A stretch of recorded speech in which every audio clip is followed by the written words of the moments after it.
जर तुमचे अनारसे पुरीसारखे फुगत असतील किंवा तेलामध्ये टाकताच तुटत असेल किंवा त्याला जाळी येत नसेल किंवा लाल होत असतील तर काळजी करू नका. ह्या व्हिडिओमध्ये मी तुम्हाला दाखवणार आहे पांढरे शुभ्र आणि जाळीदार अनारसे कसे करायचे आहे ते. अनारसे तयार करायला 4-5 दिवस सहज लागतात, पण आजच्या व्हिडिओमध्ये मी तुम्हाला 3 दिवसात होणारी अनारसाची रेसिपी पूर्ण स्टेप बाय स्टेप सांगणार आहे, म्हणून हा व्हिडिओ सेव्ह करून घ्या. तुम्ही बघू शकता हे अनारसे किती पांढरे शुभ्र आणि छान जाळीदार दिसत आहे. तुम्हाला असे सुंदर अनारसे बनवायचे असतील हा व्हिडिओ शेवटपर्यंत नक्की बघा. इथे मी 1 ग्लास जुना रेशनचा तांदूळ घेतलेला आहे. तुम्ही कोणताही जुना तांदूळ घेऊ शकता. तांदूळ 1 ग्लासाने थोडेसे खाली सांडून घ्यायचे आणि 4-5 पाण्याने मी ते स्वच्छ धुवून घेतलेले आहेत. तांदळामधून स्वच्छ पाणी निघेपर्यंत 4-5 पाण्याने तांदूळ स्वच्छ धुवून घ्यायचे आहे.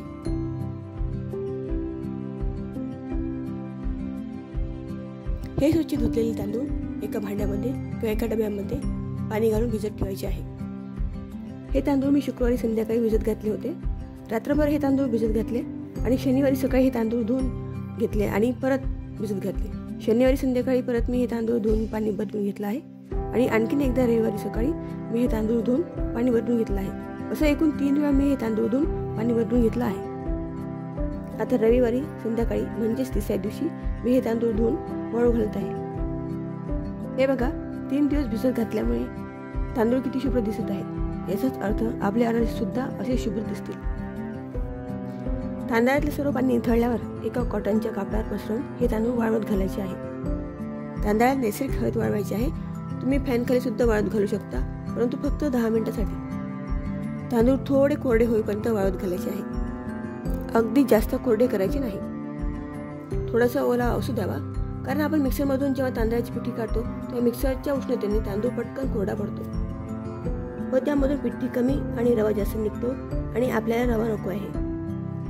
आता 10 मिनिट हे तांदूळ वाळल्यानंतर मी याला मिक्सरमधून काढून घेत आहे. थोडं करून तांदूळाची पिठी काढून घ्यायची आणि बाकीचे तांदूळ याच कपड्यामध्ये झाकून ठेवायचे, जेणेकरून ते जास्त ड्राय होणार नाही. आपण सुरुवातीला 1 ग्लास तांदूळ घेतला होता. आता याची पिठी करून घेतल्यावर 2 ग्लास पिठी झालेली आहे. ही पिठी काढून घेतल्यावर 1 चमचाभर रवा शिल्लक राहिलेला आहे आणि हा रवा आपण वापरणार नाही आहोत. यामध्ये आपण जाड साखर घालणार आहोत. हे बघा मी बरोबर 1 ग्लास साखर घेतली आहे. ज्या भांड्याने तुम्ही तांदूळ मोजले त्याच भांड्याने साखर मोजायची आहे. आता याला व्यवस्थित एकत्र करायचं. तुम्ही यात वेलची पूड सुद्धा टाकू शकता. इथे मी पिठी साखर न वापरता जाड साखर वापरत आहे, कारण जाड साखरेमुळे अनारसांचा जो गोळा आपण बनवणार आहोत तो जास्त दिवस म्हणजेच 1-1.5 महिना टिकून राहतो. साखर व्यवस्थित एकत्र झाल्यावर बाइंडिंगसाठी मी यात 1 चमचा दूध घालत आहे. दूध जास्त घालायचे नाही, कारण दूध जर जास्त घातले तर गोळा हा सैल होऊ शकतो.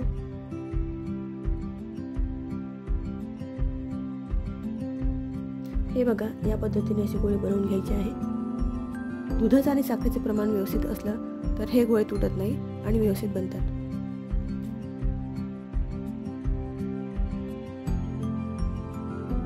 हे गोळे एका हवाबंद डब्यामध्ये ठेवायचे आहे. या पद्धतीने तुम्ही रेसिपी फॉलो केली तर हे गोळे महिनाभर छान टिकून राहतील.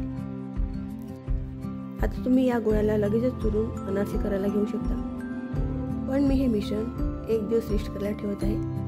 1 रात्रभर तुम्ही या अनारसाच्या मिश्रणाला रेस्ट करायला ठेवलं की अनारसे आणखीन छान तयार होतात. काल रात्री मी हे गोळे डब्यात ठेवले होते. आज सकाळी मी या पिठाला परत मळून घेतलं होतं आणि परत गोळे बनवून डब्यात ठेवले होते. आता आज संध्याकाळी मी ह्या अनारसाचा उंडा मळून घेत आहे. 1 गोळा मी सध्या बाजूला ठेवला आहे, कारण जर हे मिश्रण पातळ झालं तर त्यात हा गोळा ॲड करून आपण बरोबर करू शकतो आपला उंडा. यात थोडं दूध घालून हे मिश्रण मळून घ्यायचं. उंडा जास्त पातळ होणार नाही याची काळजी घ्यायची, नाहीतर आपले अनारसे जमणार नाहीत. हे बघा याप्रमाणे असा चुरून उंडा घट्ट भिजवून घ्यायचा.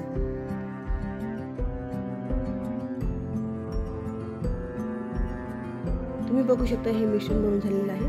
जास्त घट्ट पण नाही आणि जास्त पातळही नाही. आता याला 20 मिनिट झाकून ठेवूया. 20 मिनिटांनंतर मिश्रण छान मुरलेलं आहे. हे मिश्रण परत एक वेळ छान मळून घ्यायचं आहे.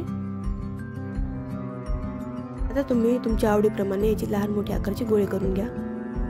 अनारसे करायला घेऊया. एका प्लास्टिक शीटला तेल लावून मी 10 गोळा ठेवला आहे. वरून आणखीन एक प्लास्टिक शीट ठेवून बोटाने अशा पद्धतीने अनारसे करून घ्यायचे. अगदी हलक्या हाताने अनारसे थापून घ्यायचे आहे. ही झाली अनारसे करायची पहिली पद्धत.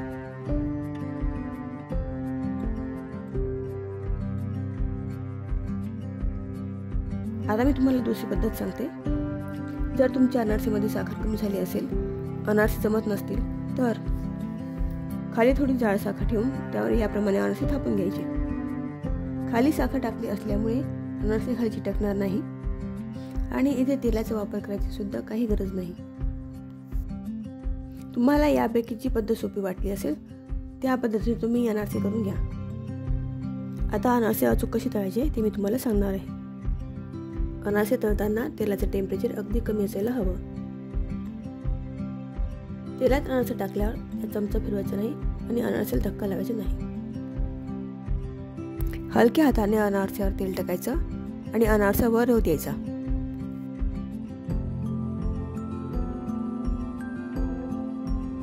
तुम्ही बघू शकता अनारसेला छान जाळी यायला लागली आहे. हा अनारसा सध्या नाजूक असल्यामुळे याला लगेच चमच्यावर घ्यायची नाही.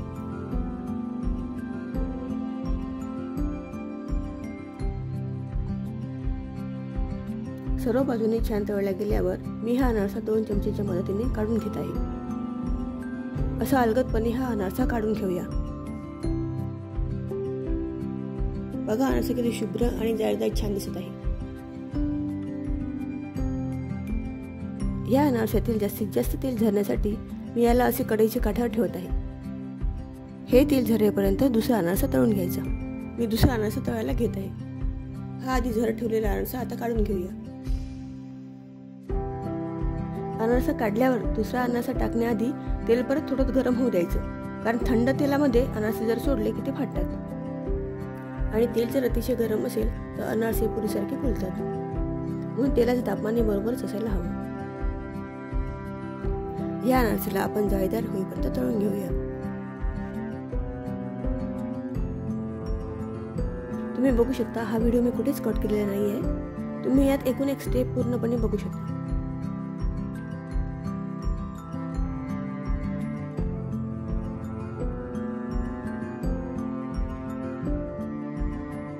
अशा प्रकारे अनारसे जाळीदार झाले ते अलगद चमच्यावर घेऊन काढून घ्यायचे. अनारसे काढताना ते तुटणार नाही याची काळजी घ्यायची. जर तुम्ही याप्रमाणे अनारसे केले तर ते अगदी छान जाळीदार तयार होतात आणि अजिबात खराब होत नाही. आधी या अनारसाला सुद्धा आपण कढईच्या काठावर झरायला ठेवून देऊया. हे बघा, मी हा अनारसा थंड तेलात टाकल्यामुळे तो तुटला. म्हणून अनारसे करताना तेलाचे टेम्परेचर मेंटेन करणं सर्वात महत्त्वाचे आहे. अनारसे हा पदार्थ करायला सहसा फार कठीण वाटतो, पण व्यवस्थित प्रमाणबद्ध पद्धतीने केले तर अनारसे सारखा कठीण पदार्थ सुद्धा इझिली आपण करू शकतो. अनारसे करताना पेशन्स खूप महत्त्वाचे आहेत. घाई गडबडीत अनारसे कधी करू नये. अनारसे नेहमी निवांत वेळ काढून करायला हवे, तरच ते परफेक्ट बनतात. आता अनारसे करायची आणखीन एक पद्धत मी तुम्हाला सांगते, ती म्हणजे लाटून. पिठाचा गोळा प्लास्टिक शीटच्या मधात ठेवून हलक्या हाताने लाटून घ्यायचा. अनारसे जास्त पातळ होणार नाही याची काळजी घ्यायची. हे अनारसातले साखरेचे दाणे तुम्ही बघू शकता. यामुळेच अनारसे छान जाळीदार होतात आणि साखर जास्त न मुरल्यामुळे ते लाल सुद्धा होत नाही. अशाच पद्धतीने एक एक करून सर्व अनारसे तळून घ्यायचे. अलगदपणे अनारसे चमच्यावर खाली काढायचे आणि तेल झरण्यासाठी ठेवायचे. छान पांढरे शुभ्र साखरेचे अनारसे आपले तयार आहेत. तुम्ही बघू शकता सर्व अनारसे छान जाळीदार आणि पांढरे आलेले आहेत. तुम्ही जर या व्हिडिओतील प्रत्येक स्टेप अचूक फॉलो केली तर तुमचे अनारसे सुद्धा दिसायला आणि खायला असे सुंदर होतील. सध्या हे अनारसे ताजे आहेत. यातलं सर्व तेल झरल्यानंतर हे आणखी पांढरे शुभ्र दिसतात. आता तुम्ही सुद्धा अनारसे करून बघा आणि कसे झाले ते मला कमेंट बॉक्समध्ये नक्की कळवा.